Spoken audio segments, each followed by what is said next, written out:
The PlayStation 5 is already changing the game, with a massive lineup, innovative design, and a controller that is way more sophisticated than anyone could expect. At the same time, everyone is wondering at what cost will this retail for $599 US.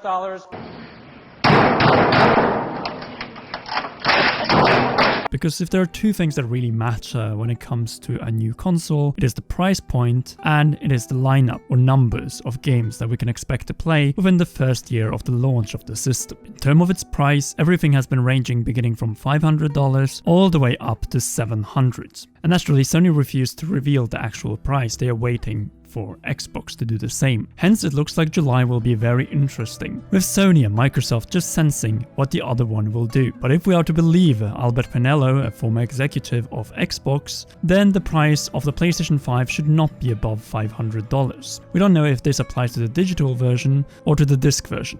The discussion of the price has also been one thing, but the other thing is the size of the PlayStation 5, the biggest console pretty much to date. But for a good reason, as PlayStation 4 was notorious for its loud noise coming from its ventilation system. Sony recently commented that the reason for the size of the PlayStation 5 is to give more breathing space and room for larger fans that will make sure that games do not overheat and don't require the same amount of noise in order to be played, which is another game changer in terms of the experience that we have had over the last 7 years. Then again, sooner rather than later, the limit will also be pushed for this system and then the noise might come back, but at least that shouldn't be a problem the first few years. But together to discuss everything with me is Joseph Ferris, who also is working on a different PlayStation related video, which will be coming up not so long from now. And Joseph, what do you think about all of this? You mean the router?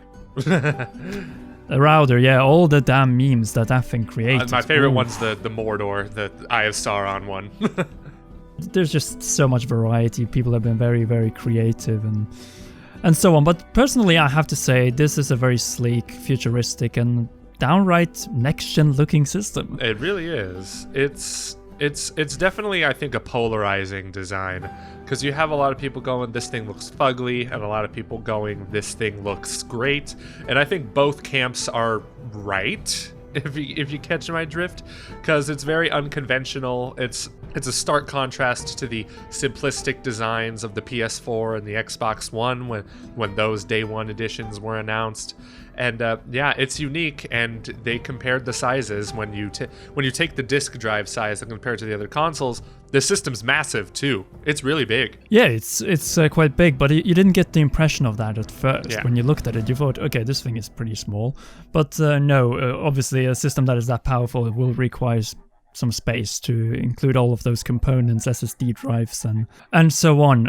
Personally, I would say that the console is very bold from PlayStation's perspective, both when it comes to the console itself, but also the controller. They have not done much to the DualShock, and now the DualSense is pretty much a complete overhaul, especially when it comes to the whole grip of the controller, which looks more like an Xbox controller. So it could pretty much combining the best of two worlds here, and I think that is very, very positive, because that is one area where I think that Microsoft has had an edge over Sony. We still don't know the battery life of the thing, though. That was one of the things I was hoping for in this presentation. We'll probably get it along with the pricing sometime in July, I guess. Yeah, and it's probably, I feel like they learned from the PS4. I hope they would learn, because there's lighting on the controller itself, but it's not the big massive light that was on the DualShock 4, because that thing just drained battery like nobody's business, and it uses USB-C charging. So good on you, Sony, and Microsoft's making the change too. Get rid of micro USB. We can now charge all of our systems with one single charging cable, which is great. Yes. Personally, I've seen some concept arts of a black edition of this console, and I have to say that looks absolutely stunning. Yes. It looks very, very good, and if that is available at launch, I probably will get the black edition. No doubt about it. It really feels more, what would I say? Batman-y? Does it come in black? Prestigious. Yeah, kind of prestigious, more in tone, I would say, because it doesn't have that router feel that you have from the white model. But personally, I just think that when it comes to these sort of systems, it's all about the pricing and the lineup of games. Of course, specs are important. Like, we all knew that the system would be 4K native, we would have the ray tracing technology that we already seen in Xbox Series X, and obviously SSD drive for instant, pretty much, loading. And this is being used a lot in one specific game, namely Ratchet & Clank Rift Apart. It's a very interesting way of using the new technology, which has been, of course, on PCs for a very long time, but it just shows the possibilities that you can apply to this in games that wasn't possible before. Yeah, and it's all, this generation is going to be a little less about graphical fidelity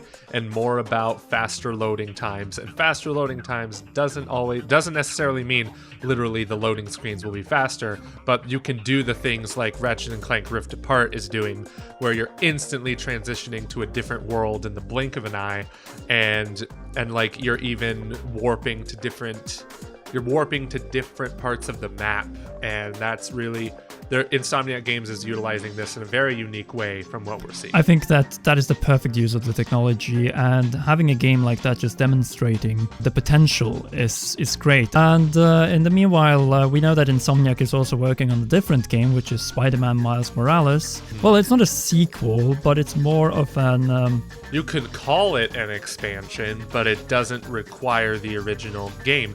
It's like Sony already did this twice with 2 games on the PS4. Infamous Second Son, they released Infamous First Light, where you play as a different character. You don't need Infamous Second Son to play it. And it was standalone, but it wasn't a full $60 release. And same with Uncharted The Lost Legacy. I believe that was $40 at launch. It was kind of sort of an expansion, but you don't need Uncharted 4 to play it. Basically, the simplest way I can put it is, yes, these are games that are standalone, but don't expect them to be full price at launch. Don't expect them to be as long or even as in-depth as like a mainline release. So if anything, what I'm anticipating is Spider-Man Miles Morales. Maybe it might be full priced, maybe not. If they're touting it as a standalone but kind of smaller release game, it's probably going to be maybe a bit cheaper, but that's interesting because it's also a launch game. It's going to be its own game. You don't need the original Spider-Man to play it, and it's definitely going to be set after the events of Marvel's Spider-Man, but it's not Spider-Man 2. Expect it to be a shorter game, and when Spider-Man 2 does come out, that's going to be a bigger, longer, and fully priced release. What I think about this whole game is that it's a graphical showcase of the PlayStation 5.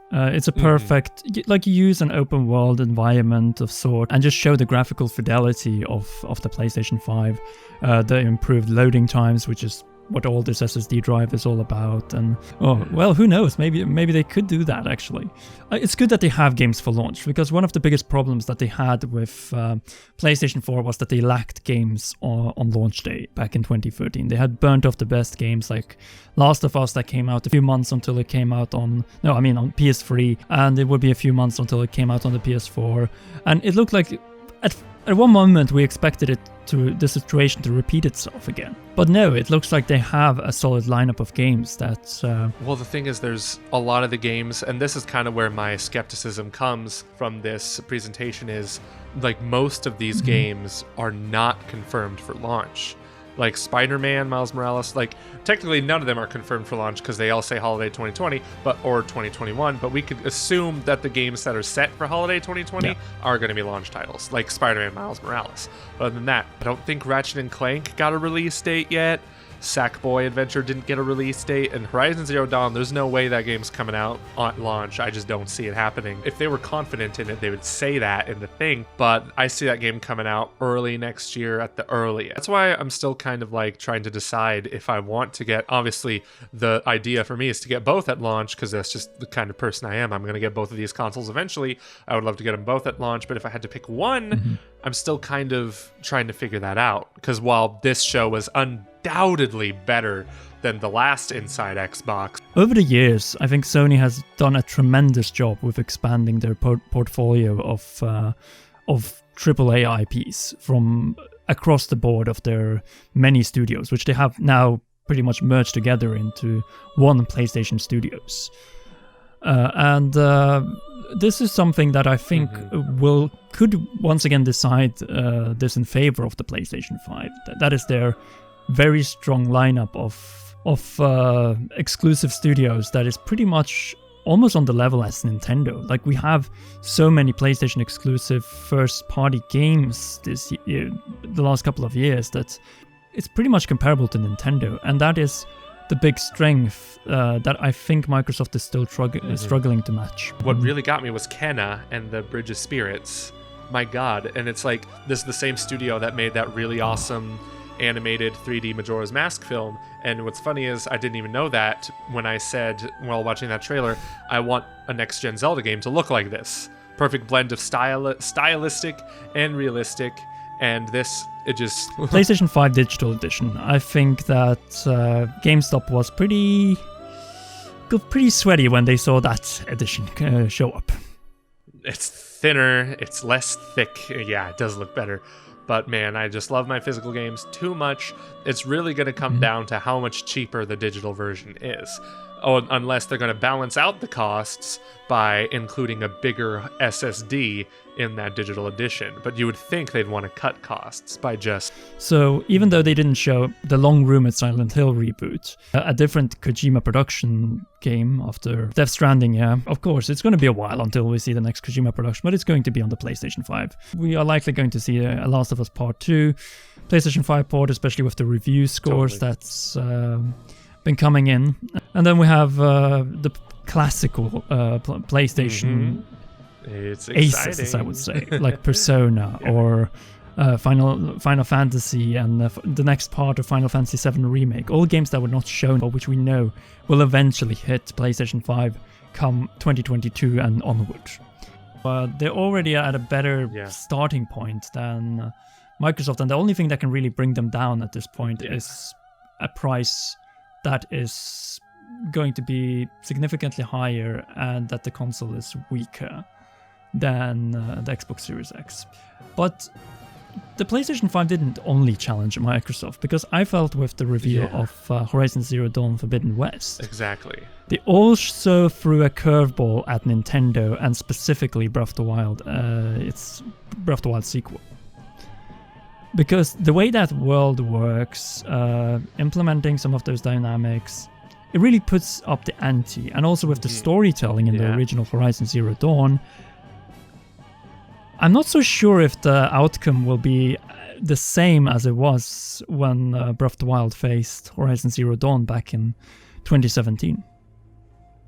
Yeah, and I think, of course, Guerrilla Games took notes from Breath of the Wild, and they're going to really implement those features to a certain extent in Forbidden West, and that's what I'm excited to see. Also, it takes place in my neck of the woods. As I said before, I just feel like they're doing everything so that Horizon doesn't end up in the shadow of Breath of the Wild sequel this time around. They know that Nintendo's working, and I think this time they will try to avoid having a launch around the same time. They saw how that worked out. But they also, I don't think it would hurt them as much as like Metroid releasing next to Halo. But either way, if both of them were to come out around the same time, that would just be Christmas in July for us, or Christmas in whatever month those games come out. Or hell, since you need to play through 100+ hour adventures. Exactly. Times 2. Times 2. Good for it. Anyway, I think that sums it up pretty well, going over everything that they talk through. Looks like Sony is just waiting for Microsoft to come with the most important details, that is to say, launch date and pricing. And since we don't have any E3 this year, that could happen at any moment. So it creates kind of more excitement because of this, because they are very much tracing one another, just like with ray tracing. I'm going to I'm never coming back to this channel again. I'm just kidding. I'm going to stop with that. Anyway, if you enjoyed this video, be sure to leave a like, and if you want to see more PlayStation 5 updates, or you're new to this channel, then subscribe, press a shiny notification bell, and also check out Joey Ferris' channel. He is also uploading a separate video of his own on the PlayStation 5. And if the video is already up regarding The Last of Us Part 2, then go and check it out, or otherwise it will be up in a few days' time. Anyway, thank you so much for joining me, Joey, and yeah, enjoy one of these two Bye. awesome videos.